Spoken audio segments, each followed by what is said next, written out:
We are very excited today about our guest. In honor of Veterans Day, we have Scott Fields with us, who is a Navy veteran. Welcome, Scott. Thanks, Angela. It's great to be here. All right, Scott, I ask every guest, what tea is your tea that you like in your cup? So I noticed that with the other RealTea videos that I've seen, and I loved the whole idea behind that. And I thought that was really clever. So whoever came up with that, that was really clever. I'm not a tea guy. I'm a coffee guy. Oh, And I pretty much drink coffee all day. okay. So what do you put in your coffee? A little bit of cream. A little bit of cream. All right. Well, I have to agree with you. My preference is coffee too. I'm a cappuccino.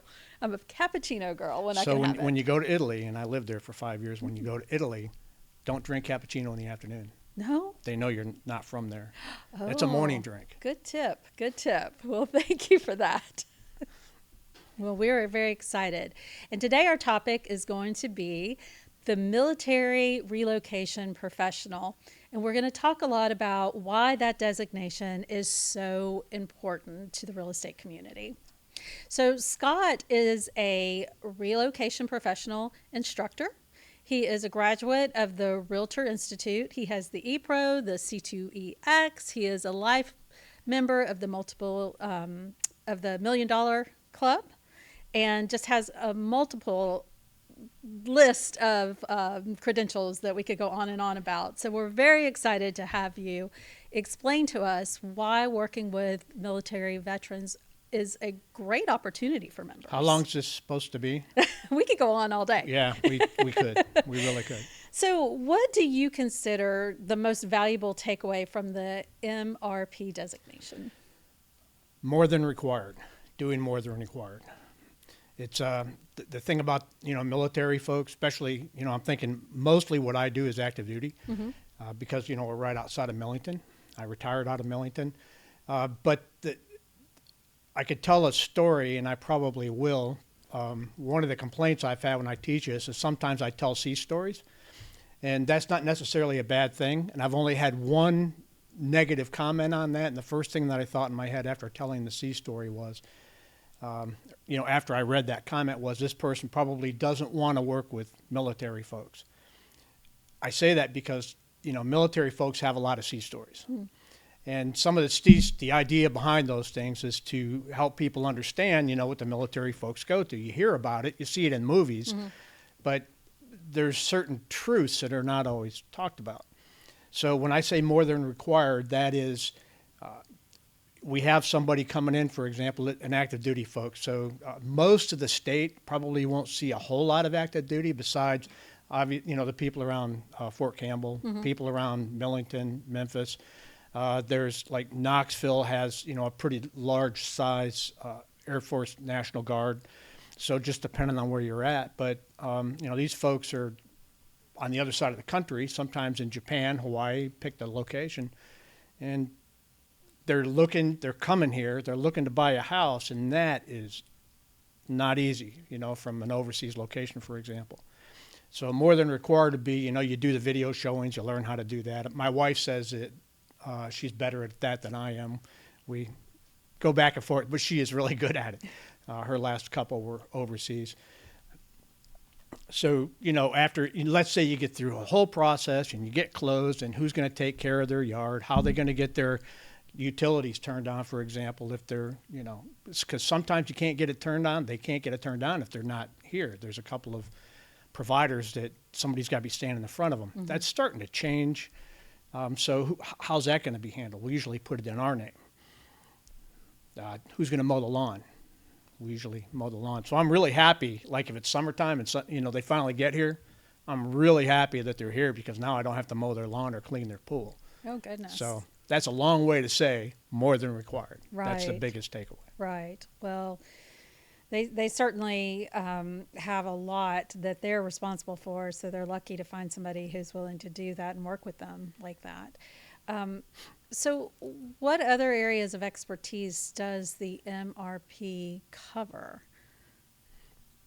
So the MRP class, they just changed at the beginning of the year. So it doesn't really matter what it used to be. Now there's 5 modules.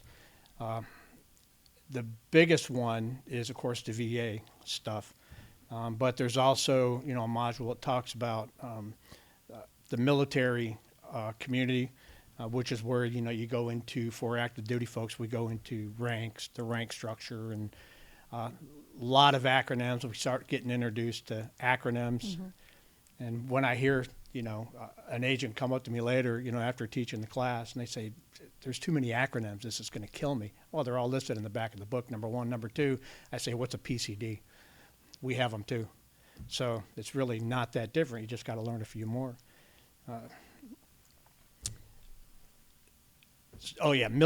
So that family needs, military family housing needs, there's a module on that. Module, and I like this one here. There's one that's buyers and working with buyers and sellers. Not a whole lot of difference, right? There's a couple nuances. And then how to build a referral network. Some nuances with that. And, we could get more into that. I would imagine the network could be huge, because once you establish yourself as someone who really understands the military needs, then your name could probably get spread quite wide. That's one of the beauties, especially, for any realtors that are around an active base where people are coming and going. That because somebody comes in 2 to 3 years later, they're leaving again. Somebody's going to come in behind them. So naturally, the person coming in behind them, there's going to be a trust factor. And they mention the realtor's name that helped them buy a home or even get into a rental. You've got a pretty good in. Right. And I would imagine someone like yourself who's been in the military, who can learn those acronyms and already understand them, that it goes a huge way, because you can share the stories as you're working without a with doubt. them. Yeah, without a doubt. Got to be able to speak, the lingo. Sure. Which is why, little things like understanding PCS. There's a chapter on PCS or a module on it. PCS is permanent change of station. So that's basically the military relocation. So understanding how that works is a big deal. And being able to, so knowing what questions to ask. And we go through this. What is BAH? BAH is basic allowance for housing. It's based on the rentals, what the rental cost in the area. And every area's got a different amount. So somebody coming to, for example, let's say outside of Nashville, going to Fort Campbell from, maybe someplace in California, their BAH is going to go down when they come here, but the cost of living is a lot less. So all those things got to be factored. There's special pays, for example, like if somebody's coming off a ship, sea duty, you get paid for sea duty predicated on how much time you have spent cumulative at sea. So they're going to probably lose that coming here. So these kind of things, special pays, and then knowing that like basic allowance for housing is not taxed, but base pay is taxed. So, those are some of the things when we go over those in detail. And of course, I'm always telling jokes about the other services. Just out of curiosity, when they find out that they are being moved to a new town, how much time do they usually have? It depends. The Marine Corps, they're called monitors. I think the Air Force and Army calls them rating assignment people. In the Navy, they're called detailers. So when I was a detailer, that's how I got to Millington. When I was a detailer, I had more friends all of a sudden than I knew that I had, because, the person who's going to send somebody where they're going next becomes the most popular person in their life. And the most, when the detailer's called, the most important phone call they're making that day is probably to their detailer, because they're going to find out where they're going when they're going to be traveling. So with officers, generally, they're going to be penciled in about a year out. So an officer may know that they're coming in, but they don't have the hard copy orders yet. Those are usually issued when funding allows. So during the course of the year up until about July, it's pretty routine. They'll get them about 6 months out with the accounting data so they can start planning their move and going to housing. And that's, I had somebody once wanted to write an offer before they had their hard copy orders. I told them we didn't want to do that. They started to insist, and I said, look, man, you can't do that because something's going to happen. And sure enough, somebody fell down, got broke, and this person had the right skill set, so they were redirected somewhere else. I mean, it happens. So, yeah, about a year out and the same thing with with Navy E9s. Well, I guess probably across the board. The more senior you are, the further out you're penciled in. but normally, ideally, orders will be written about 6 months out. But that's not always going to be the case. Again, if somebody hurts themselves and they need to be replaced because they're going to an operational billet somewhere, that, there could be a last minute change. And it's, tough on families. They expect to go here, but they end up getting redirected somewhere else. Right. And in those particular cases, if they come out of a hospital where they've recovered, sometimes there's special needs that they need when they're looking for housing. So I'm sure the class teaches you about those types of special needs. So for the service member or the veteran, there are programs, and I don't go into a lot of detail. We do bring it up. We talk about it. There's a couple of slides for those things, and we talk about it. I am not everybody wants to say you're an expert. Now, I'm not an expert in those things, but I know where to find the answers, and I have had to look them up. I probably know more than the average bear, but again, I'm not a healthcare specialist expert, but I know who to call. But yes, there are. And then, there's exceptional family member program, for example. And that could be somebody's child has, some sort of illness where they need certain types of care, as you had mentioned. And, they could be coming in, but they may not be able to go to a certain location based on enrollment in the exceptional family member program. So as long as, one of the beauties about Tennessee as a whole is the medical facilities are amazing. You've got Vanderbilt here in Nashville, and out in Memphis, you've got the Tennessee Medical Center. You've got, so many amazing, facilities for medical treatment. So Right. EFM program's not going to be an issue in most of Tennessee. Yeah, we are very fortunate that way. So are there any unique challenges that you face when working with active service men or women or veterans? So, yeah, the active duty people are a little bit different than the veterans. So if there's somebody active duty, the biggest challenge is some of the things that we'd already kind of talked about, more than required. They may, a military member may be able to get, 10 days of house hunting leave to come in ahead of time to kind of get the lay of the land wherever they're going. Since the lion's share of the veteran community are not active duty, they're probably already here. Or maybe they just retired and they just picked up a job and they're gonna be coming in here. But they're probably already here. Still, speaking the language, I think is probably one of the biggest things. Again, there's differences between the active duty and the actual veteran. But again, that brotherhood, sisterhood kind of thing certainly does exist. That doesn't mean that, somebody has to have been a veteran to be able to take care of our veterans. And, the biggest part of it is going to be able to speak the language. Sure, which the class helps. Which that class helps with. Right. Which is also one of the complaints, from out of the class. There's a lot to know. So if someone's truly going to grab military as a niche, it's worth their time to go through that. I was looking at our overall membership and trying to see how many of our members have actually taken this class. There's such an opportunity. I think we have only about 4% of our members that have this designation. So the opportunity is there. Without a doubt. Yeah, that our members could take advantage of it. And I don't, when I teach it, I don't charge anything to teach it because, I was asked to teach some other things, but there's 168 hours in a week. We can't do everything.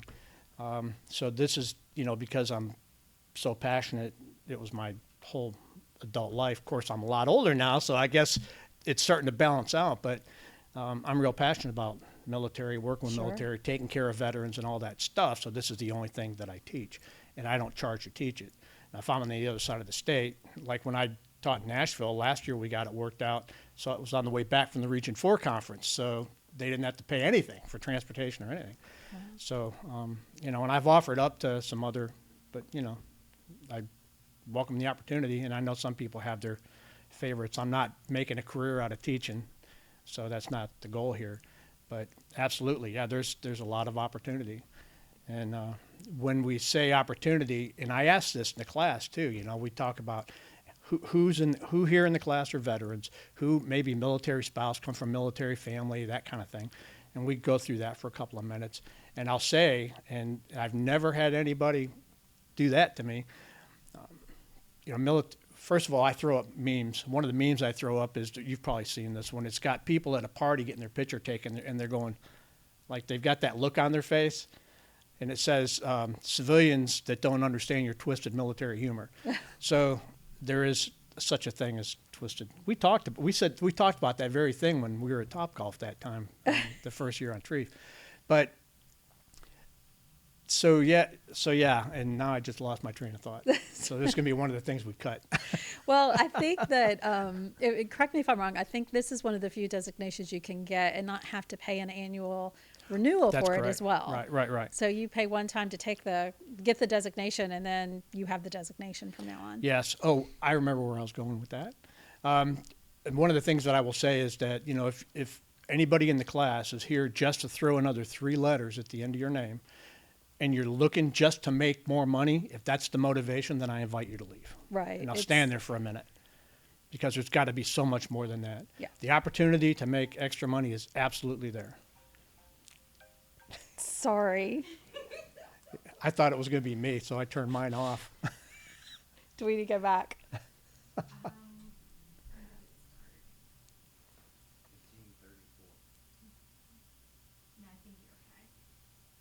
Okay. Pick back up. I had no idea it was on. I apologize. I told you we can edit. I'm just glad it wasn't me. Oh, all right. Where were we?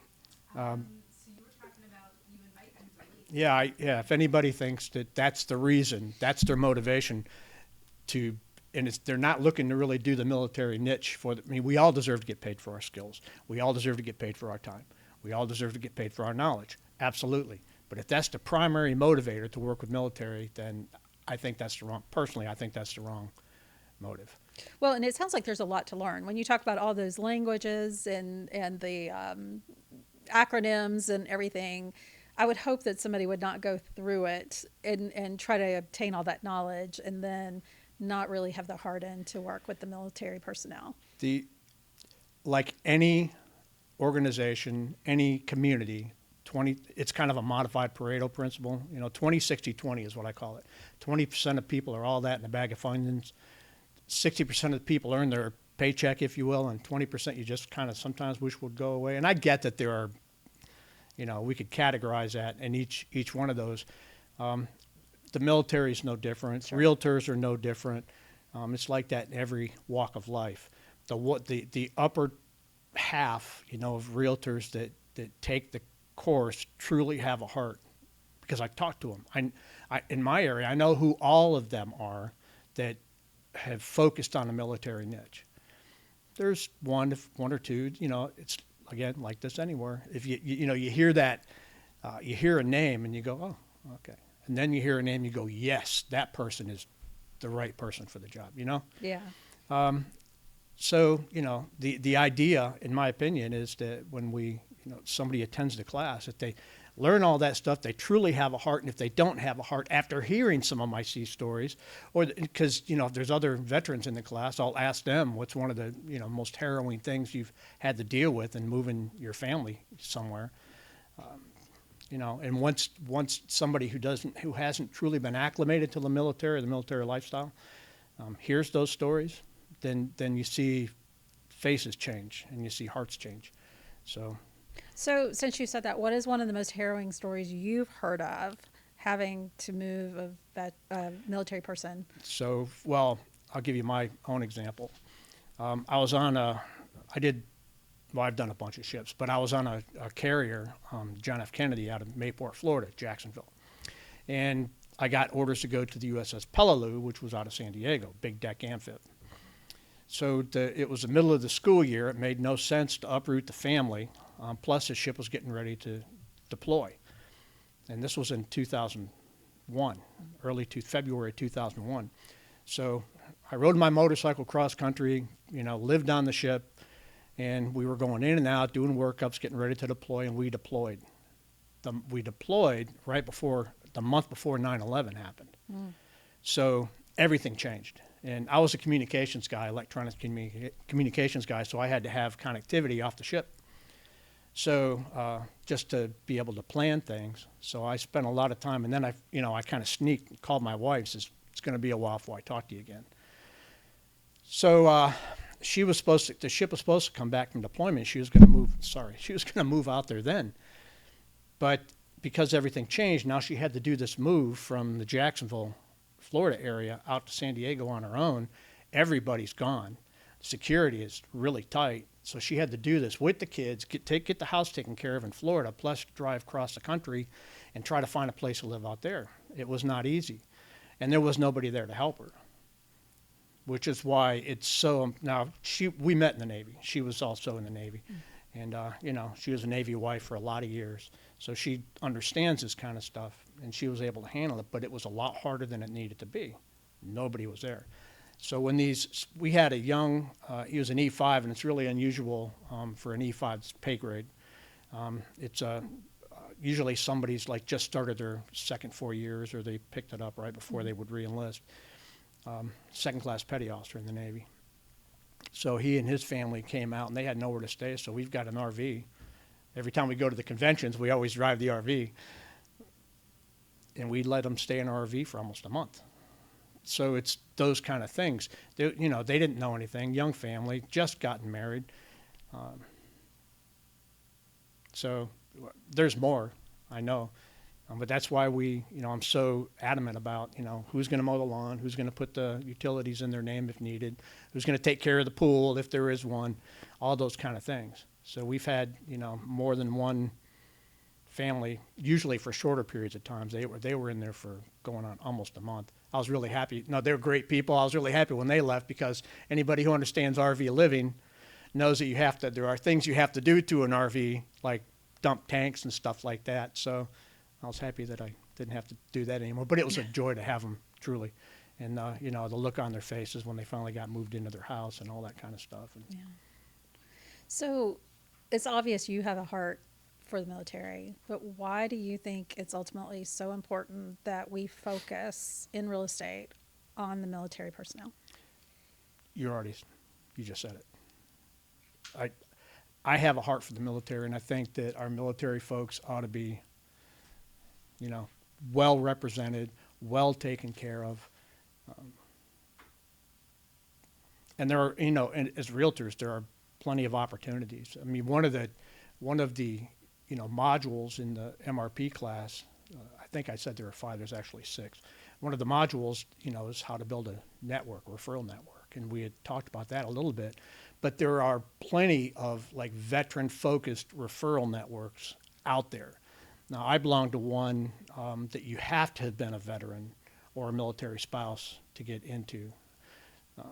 And, I'd be more than happy to, if there's anybody that watches this that wants that information, I'd be more than happy to go over it with them. And I get, calls or emails or texts from people that have been in my class asking questions. Mm-hmm. So we just have to be careful not to get into the wrong one, because some of them use the word veteran.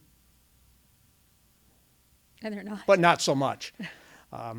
The goal is, again, to make money and not, focus on truly, making the life of our veterans better and their families. Yeah. I know there's so many different programs. Military relocation is huge. I know there's other programs. I've heard of some called Heroes Welcome Home and other types that they're doing all kinds of great things. So we appreciate everything that you're doing. And I want to say happy Veterans Day to you. We appreciate your service. Thank you. And any last thoughts that you would like to offer to Go Navy, wrap beat up? Army. And if there's any Marines out there watching, I've got crayons for you. I always carry crayons, just in case. Well, and if you need a ride, any Marines out there, I'm your Uber. well, we'll wrap up on that note. And again, we appreciate everything that you do for the real estate community. My pleasure. And helping to enhance the service that we do for our Thank you military so much. veterans. Thank you. Thank you all for joining us today on the RealTea podcast. If you enjoyed this episode, please share it with your friends and colleagues. Then visit tnrealtors.com to submit your questions and topics for future episodes of the RealTea podcast. Thanks for listening.